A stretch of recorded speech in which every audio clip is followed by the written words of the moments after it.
the last 2.5 years I've spent, to borrow an American aphorism, I've been drinking from a fire hose during this period. Uh, there was so much to do, and we have, done a lot of things in the last 2.5 years. When I came into the company, I came in October 2017, and the company had challenged financials, historical financials. It was not a great performer, and on top of it, there were some industry headwinds that we immediately I encountered. For example, the GST regime that India transitioned into clearly resulted in a double whammy for garment exporters. So, upfront you have to pay GST and block money, and you will get it released only when you export the goods. So, additional working capital was required. But the even bigger challenge was that duty drawback was withdrawn post GST implementation, or reduced to the extent of 3%. Now, 3% is a big margin for a low margin business, manufacturing business. So 3% going away from your margins hit the company really badly. So additional working capital and 3% off your margins. On top of it, in the second half of FY18, that is starting October 2017 to March 2018, the rupee started appreciating. Rupee appreciating is bad for exports business as well.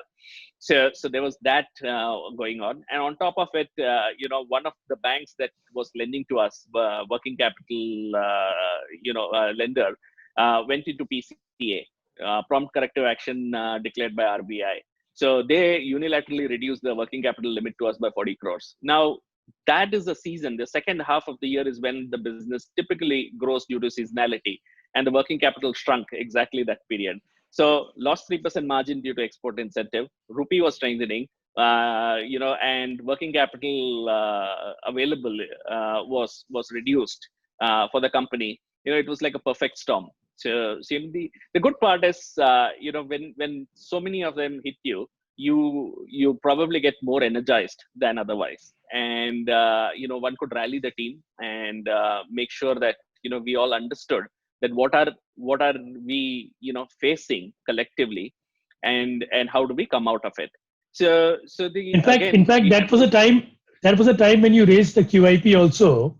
Exactly. And you got things in order, met all the clients, and bring in operational efficiencies in terms of how many units can be produced, etc. I have personally found you very meticulous with numbers and ideas, and always been very systematic and professional with your dealings.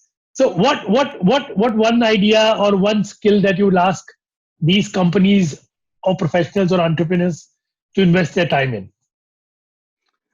Okay. So I mean, it's given that, you should be good at what you're doing, right? I mean, I think any successful entrepreneur, successful company should be good at what they do. So you should be good at whatever you produce. You should be good with your customer relationships. You should be good with your own numbers, financials, etc. So you should understand that any action, what is the consequence? That is given.